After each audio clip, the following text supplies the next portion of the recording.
Welcome to an Echo of the Past channel. I am Joan I, Queen of Naples, whose life was full of passion, intrigue, murder and scandal. Today I'll tell you my story. The story of a woman who ruled in the most turbulent time of the Middle Ages and survived 4 marriages, a political conspiracy and a papal curse. Get ready for a tale that will surpass even the wildest novel plots. I am Joan, and I was born in Naples in December 1325, the daughter of Charles of Calabria and Mary of Valois. My coming into the world was no celebration. I was just a little girl at a time when sons were expected. When I was only 3 years old, my father died. Suddenly, a neglected daughter became a potential heiress to one of the most powerful kingdoms in Europe. My grandfather, King Robert the Wise, officially named me his heir in 1331. I spent my childhood at the court of Naples, a centre of culture and art.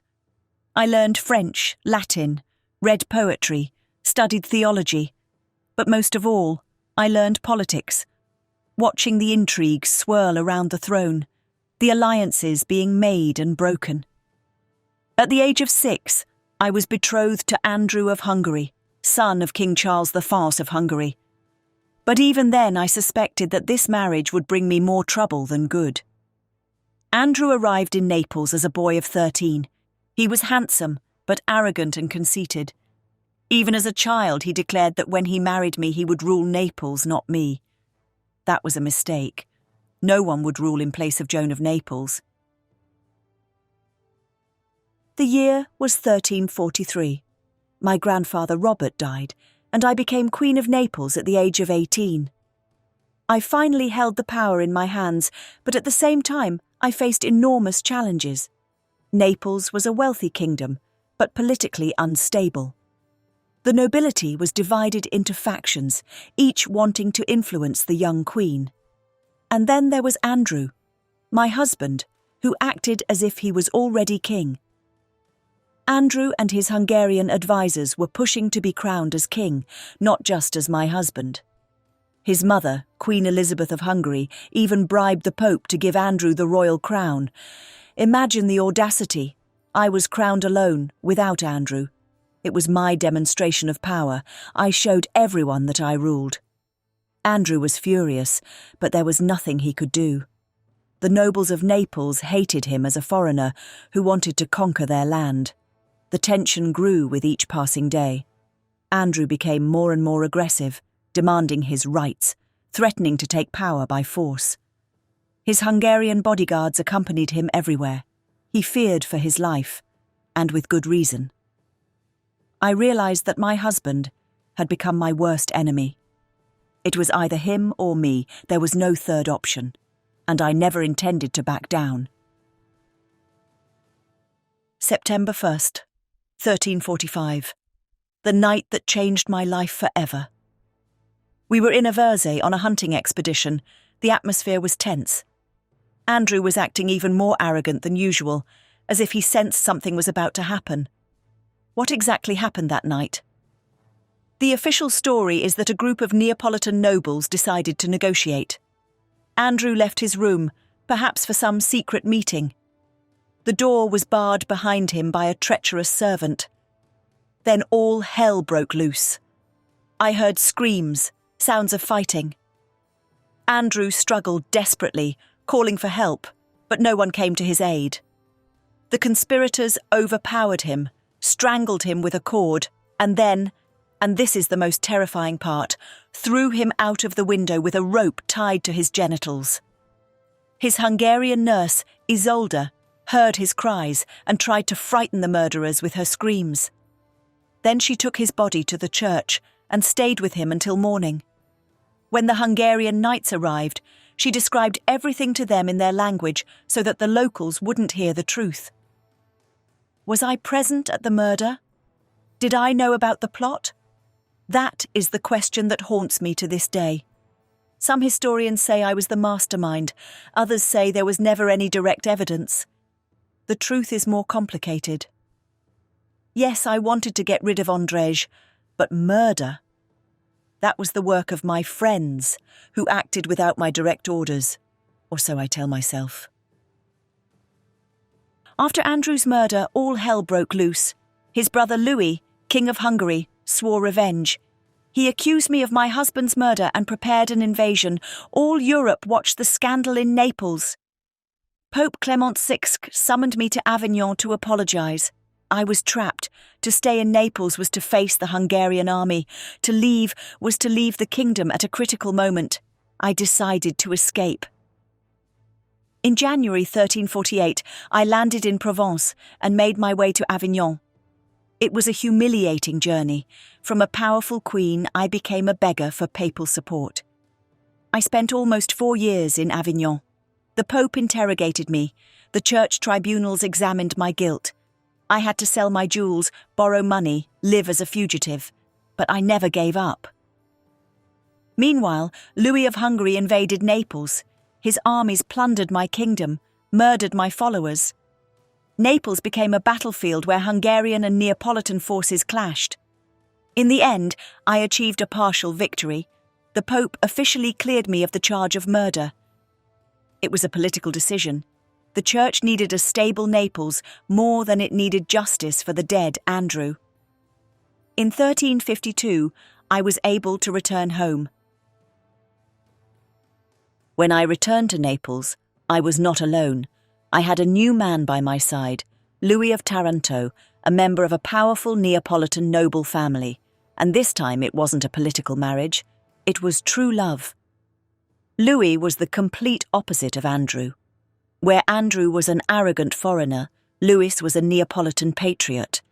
Where Andrew wanted to rule in my place, Louis supported me. Where Andrew was young and inexperienced, Louis was an experienced warrior. I married him in 1352 and finally had a happy marriage. Louis helped me restore order to the kingdom, fighting the remaining Hungarian forces, building a new army. He was my partner in the true sense of the word. Together we faced other crises. The Black Death was decimating our kingdom. The economy was in ruins after years of war. But with Louis by my side, I felt strong. I finally had a man I could trust. For 10 years we ruled together. Louis became not only my husband, but my best advisor and general. Under his leadership, the Neapolitan army became one of the best in Italy. But happiness doesn't last forever. In 1362, Louis suddenly fell ill and died. Once again I was a widow, once again alone against the world.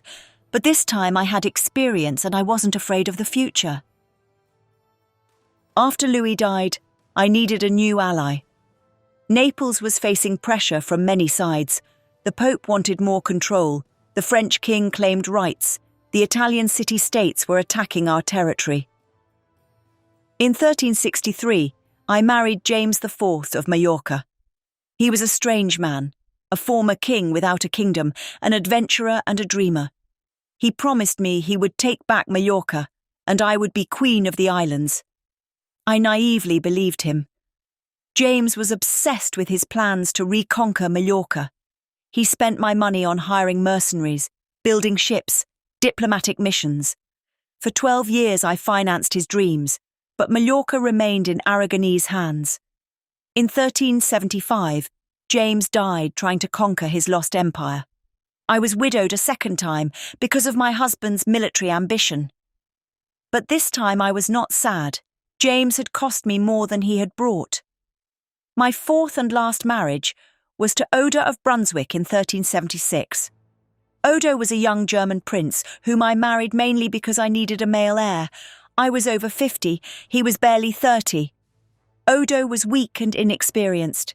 He never learned Italian properly, he didn't understand Neapolitan politics, he was more of a hindrance than a help. When he died in 1381, I didn't even cry. I was finally free to rule as I pleased. The year 1378 brought the greatest crisis of Christianity, the Papal Schism. The Church split into 2 camps, the Roman Pope Urban VI and the Avignon Pope Clement VII. All of Europe had to decide who to support. I stood up for Pope Clement VII of Avignon. It was a logical decision. Clement was French, I had French roots, Avignon had helped me in the past, but Urban VI had considered it treason. The Pope of Rome excommunicated me. He declared that I was a heretic, that my kingdom belonged to the Church, that my subjects did not have to follow my orders. It was a political earthquake. The excommunication brought me great trouble. Some of the nobility rebelled against me on the pretext that they were serving the true Pope. Some towns declared themselves independent. Naples was once again plunged into chaos, but I did not surrender. I fought the rebels, sought new allies, negotiated with foreign powers. I managed to hold on to most of the kingdom, even at the cost of constant war. Worst of all, I had no legitimate heir. My marriages produced no living children who survived to adulthood. I had to adopt Charles of Durazzo, a distant relative. How wrong I was! Charles of Durazzo, that accursed traitor. I adopted him as my heir, gave him power, trust, love, and he betrayed me in the worst possible way. In 1381, Charles made a secret agreement with Pope Urban VI. He promised to overthrow me in exchange for papal recognition of his claim to the throne. It was a diabolical plan, to use my own adoption against me. In 1382, Charles attacked. He brought an army to Naples and declared himself king. I fought back as best I could, but my strength was failing me. At 56, I was no longer a young warrior. Charles captured me and imprisoned me in the castle of Muro Lucano. I knew it was the end. The adopted son would never let the adopted mother live. I knew too well the rules of the power game. On July 27, 1382, Charles had me murdered. The official story was that I died of disease, but everyone knew the truth. I was strangled on Charles's orders, just as my first husband, Andrew, had once been. The irony of fate. I started by murdering my husband, ended by murdering my adopted son. Maybe it was justice, maybe just the cruelty of politics. After 37 years of rule, I finally found peace. My life has been a theatre of passion, intrigue and betrayal. 4 marriages, dozens of lovers, hundreds of political games. I have been loved and hated, celebrated and cursed, but I have never been ignored. I ruled at a time when women had few rights, but I took all the power. I survived murder, war, excommunication, betrayal. For nearly 4 decades, I held the throne in the most turbulent time of the Middle Ages. Don't forget to subscribe to An Echo of the Past channel, and like if you're interested in my scandalous story. History is full of fascinating women who lived fully and fearlessly. The past whispers, the future listens.